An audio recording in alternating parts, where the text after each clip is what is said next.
네, 오늘은 사사기 13장에서 16장까지의 본문, 굉장히 긴 본문을 함께 읽었습니다.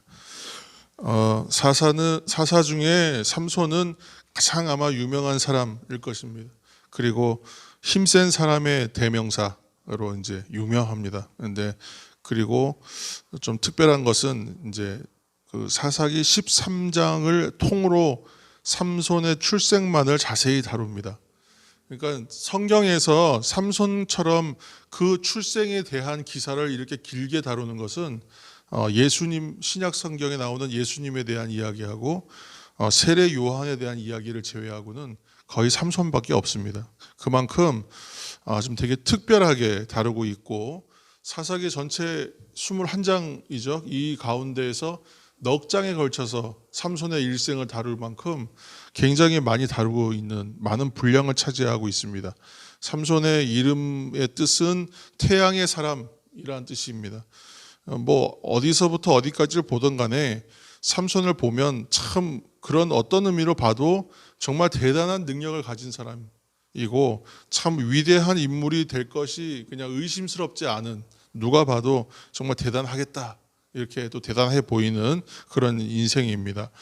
태어날 때부터 하나님이 참 많이 주셔도 이렇게 많이 주실 수 있을까 싶을 만큼 특별한 의미를 부여하여 그에게 이제 많은 것을 주었던, 그래서 소명과 사명이 확실한 인생, 그래서 하나님의 영광을 드러내기에 하나도 부족하지 않을 것 같은, 당연히 그렇게 살 것 같은 인생입니다. 그런데 이 기대와는 달리 어떻게 살아가는가 하면 우리의 성도의 삶 또한 사실 하나님의 사명과 소명으로 사느냐, 아니면 인간의 우리 스스로의 소욕, 우리의 욕심대로 사느냐 하는 이 긴장 관계 속에 있는 건데, 삼손도 그렇게 블레셋과 대적 관계에 있던 이 시대의 사사로 부름받아서 놀라울 만큼 사역들을 펼쳐갈 것 같지만, 사실은 자세히 보면 여인들 사이에서 한 3명의 여인들과의 이제 이야기들을 통해서 보는 것처럼 철저히 자신의 어떻게 보면 개인적 이유로 점철된 인생에 가깝게 살아가고 있는 것을 이제 우리가 보게 되는 것입니다.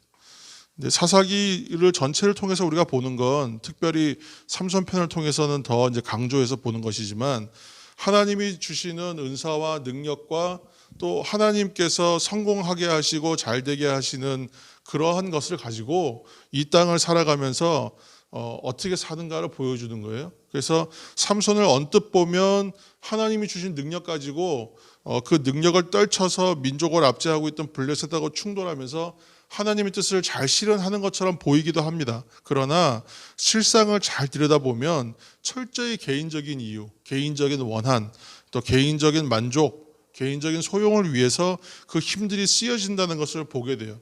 그래서 이처럼 삼손이 엄청난 은사와 능력을 받고 위대해 보이는 탄생을 통해서 인생을 시작했고 그 인생을 살아가게 되어 있지만, 사실은 개인적인 어떤 소욕을 위해서 하나님의 능력을 좀 낭비하는 것처럼 보이는 그런 모습으로 살다가 마지막에 어떻게 죽어요? 많은 사람들과 함께 죽는 그냥 비참한 결론에 도달하고 말아요.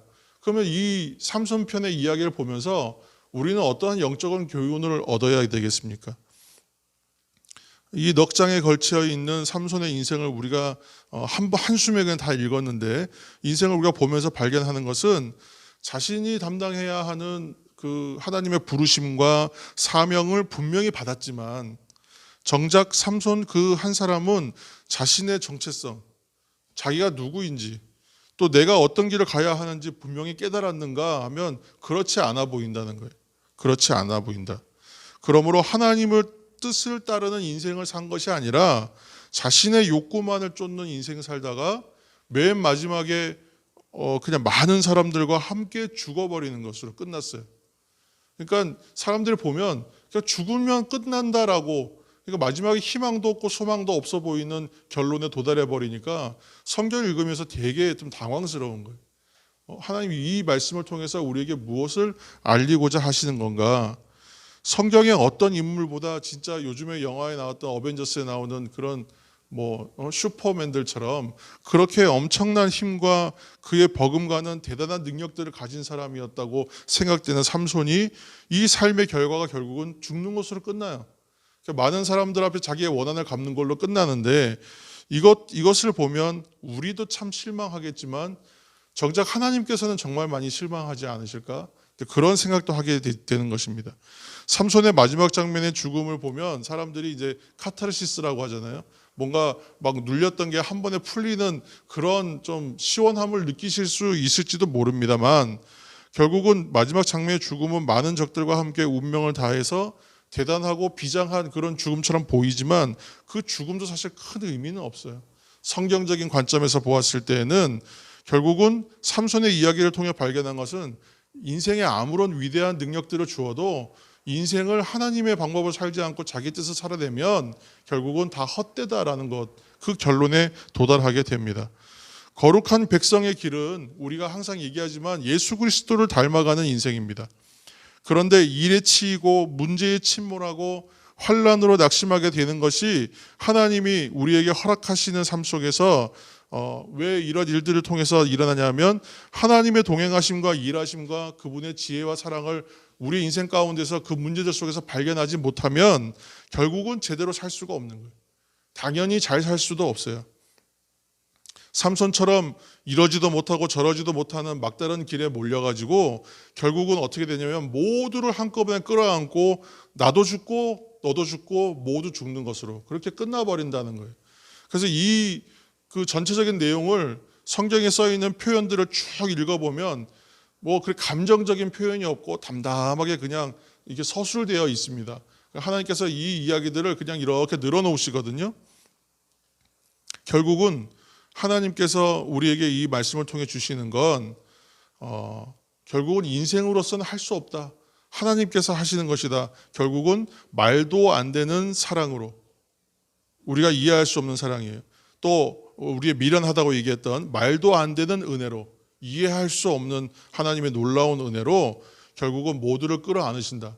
삼손은 마지막에 어쩔 수 없는 이러지도 못하는 저러지도 못하는 인생의 막다른 길에 도달하면서 많은 사람들을 끌어안고 함께 죽는 것으로 끝나고 그것으로 선택했지만 하나님께서는 모든 인생을 끌어안아서 말도 안 되는 사랑과 말도 안 되는 은혜로 그것을 다 뒤집어서 전복시켜서 생명으로 살리시는 그러한 것으로 하나님께서는 이끌어 가신다는 거죠. 그것이 바로 비교할 수 있는 시사점입니다. 오늘도 우리가 성경을 한 부분을 읽어서 이제 마무리할 텐데 신약 성경 로마서를 함께 보시겠습니다. 로마서 8장. 신약 성경 로마서 8장을 한번 찾아서 우리 한 2절 정도 말씀만 한번 보시겠습니다. 사실은 이제 8장에 있는 이 31절부터의 말씀을 우리가 다 읽으면 좋은데 본문이 좀 길어서 우리가 잘 아는 본문 중에 로마서 8장 38절에서 39절까지의 말씀만 함께 읽으시겠습니다. 로마서 8장 38절에서 39절 제가 가진 성경으로 250면 정도 있습니다. 네, 찾으셨죠? 8장 38절 39절 말씀을 함께 읽겠습니다. 38절 내가 확신하노니 사망이나 생명이나 천사들이나 권세자들이나 현재일이나 장래일이나 능력이나 높음이나 깊음이나 다른 어떤 피조물이라도 우리를 우리 주 그리스도 예수 안에 있는 하나님의 사랑에서 끊을 수 없으리라. 아멘. 하나님이 오늘도 우리를 사랑하시거든요. 그래서 하나님께서 사랑하시는 그 사랑에서 우리가 끊어질 수 없다. 사랑에서 누구도 그 사랑에서 끊을 수 없다라고 말합니다. 반대로 얘기하면 달리 말하면 절대 그 사랑에서 끊어지지 않도록 우리를 묶어주신다는 거예요. 그래서 우리를 변함없으신 그 사랑으로 사랑하시고 또 우리를 향한 그 열심을 가지고 계신 하나님께서는 우리가 결국은 가야 하는 목적의 자리, 완성의 자리로 하나님은 이끌어 가실 것이고 그리고 그 자리에서 그 일을 통하여 하나님께서 영광을 받으실 것이라고 얘기합니다. 삼손처럼 자신의 뜻과 인간의 방법으로 행하면 그 결론은 지금 보시는 그 결론에 도달할 수밖에 없어요. 그러나 하나님으로서는 하실 수 있고, 하나님께서는 우리에게 어떤 사명 주셨냐면 그리스도를 닮아가는 것, 예수님을 닮고 주 안에서 예수님을 닮아가는 인생을 살아야 한다는 길을 분명히 우리에게 보여주셨습니다. 이러한 것이 바로 영광과 자랑과 자부심의 삶이고, 이것이 바로 성도의 삶입니다. 성도의 삶의 내용에는 이런 것으로 채워야 되는 거예요. 아무리 큰 능력과 방법을 주어도 자신의 방법으로 채워서는 아무것도 채울 수가 없어요. 그 인생은 결국은 다 끌어안고 죽음의 길로 갈 수밖에 없고 소망이 없는 인생이라고 말하고 있습니다. 그래서 오늘 하나님의 자녀로서, 구원의 백성으로서 우리는 우리가 그 영적 자존감, 영적 자존심을 가지자고 했잖아요. 그것처럼 그 자존심을 가지고 살아가야 하는 것입니다. 그럴 때의 영적인 두려움, 영적인 그 자존심을 가지고 살아가는 인생 앞에는 염려와 두려움과 걱정과 낙심은 다 던져버리는 것이에요. 이런 일에 마음을 내어주지 않는 것입니다. 이러한 내용을 우리의 성도의 삶의 내용으로 담아서 오늘도 감사와 기쁨으로 살아가시는 저와 여러분 되시기를 예수님의 이름으로 축원합니다.